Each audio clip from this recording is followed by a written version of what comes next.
There were a number of tiny little brooks running straight across it from side to side, and the ground between was divided up into squares by a number of little green hedges that reached from brook to brook.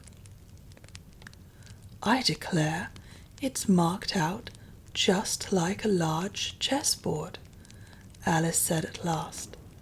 "There ought to be some men moving about somewhere." "And so there are," she added in a tone of delight, and her heart began to beat quick with excitement as she went on. "It's a great huge game of chess that's being played all over the world, if this is the world at all, you know. Oh, what fun it is! How I wish I was one of them. I wouldn't mind being a pawn, if only I might join. Though, of course, I should like to be a queen best." She glanced rather shyly at the real queen as she said this, but her companion only smiled pleasantly and said, "That's easily managed. You can be the White Queen's pawn if you like, as Lily is too young to play, and you're in the second square to begin with.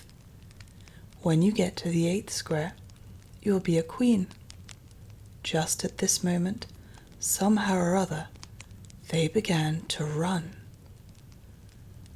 Alice never could quite make out, in thinking it over afterwards, how it was that they began. All she remembers is that they were running hand in hand, and the queen went so fast that it was all she could do to keep up with her, and still the queen kept crying, "Faster, faster," but Alice felt she could not go faster, though she had not breath left to say so. The most curious part of the thing was that the trees and the other things round them never changed their places at all. However fast they went, they never seemed to pass anything. "I wonder if all the things move along with us," thought poor puzzled Alice, and the queen seemed to guess her thoughts, for she cried, "Faster, don't try to talk." Not that Alice had any idea of doing that. She felt as if she would never be able to talk again. She was getting so much out of breath, and still the queen cried, "Faster, faster," and dragged her along. "Are we nearly there?" Alice managed to pant out at last. "Nearly there?" the queen repeated. "Why, we passed it 10 minutes ago. Faster!" And they ran on for a time in silence, with the wind whistling in Alice's ears and almost blowing her hair off her head, she fancied. "Now, now," cried the queen, "faster, faster!" And they went so fast that at last they seemed to skim through the air, hardly touching the ground with their feet, till suddenly, just as Alice was getting quite exhausted, they stopped, and she found herself sitting on the ground, breathless and giddy. The queen propped her up against a tree and said kindly, "You may rest a little now." Alice looked round her in great surprise. "Why, I do believe we've been under this tree the whole time. Everything is just as it was." "Of course it is," said the queen. "What would you have it?" "Well, in our country," said Alice, still panting a little, "you generally get to somewhere else, if you ran very fast for a long time, as we've been doing." "A slow sort of country," said the queen. "Now here, you see, it takes all the running you can do to keep in the same place. If you want to get somewhere else, you must run at least twice as fast as that." "I'd rather not try, please," said Alice. "I'm quite content to stay here, only I am so hot and thirsty." "I know what you'd like," the Queen said good-naturedly, taking a little box out of her pocket. "Have a biscuit." Alice thought it would not be civil to say no, though it wasn't at all what she wanted. So she took it and ate it as well as she could, and it was very dry, and she thought she had never been so nearly choked in all her life. "While you're refreshing yourself," said the Queen, "I'll just take the measurements." And she took a ribbon out of her pocket, marked in inches, and began measuring the ground and sticking little pegs in here and there. "At the end of 2 yards," she said, putting in a peg to mark the distance, "I shall give you your directions. Have another biscuit?"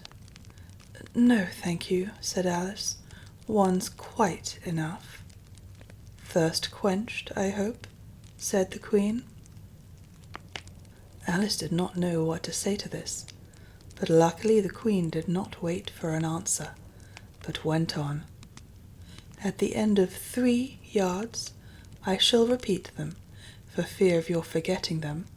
At the end of 4, I shall say goodbye, and at the end of 5, I shall go."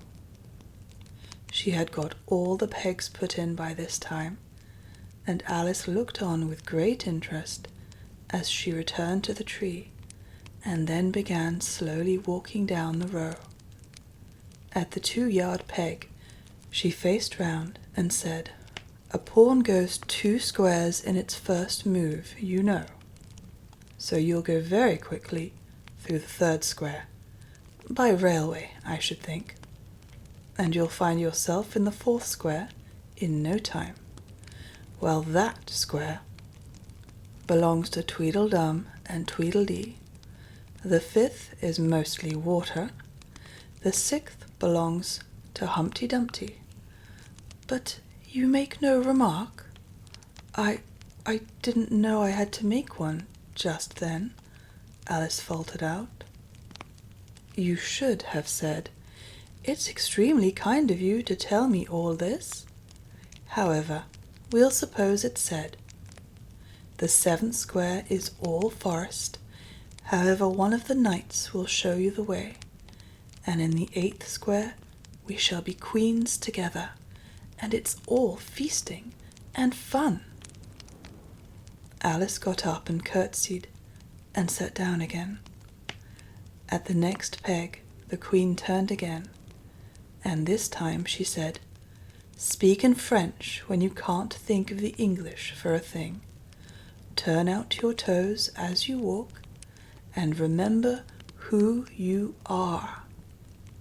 She did not wait for Alice to curtsy this time, but walked on quickly to the next peg, where she turned for a moment to say goodbye, and then hurried on to the last.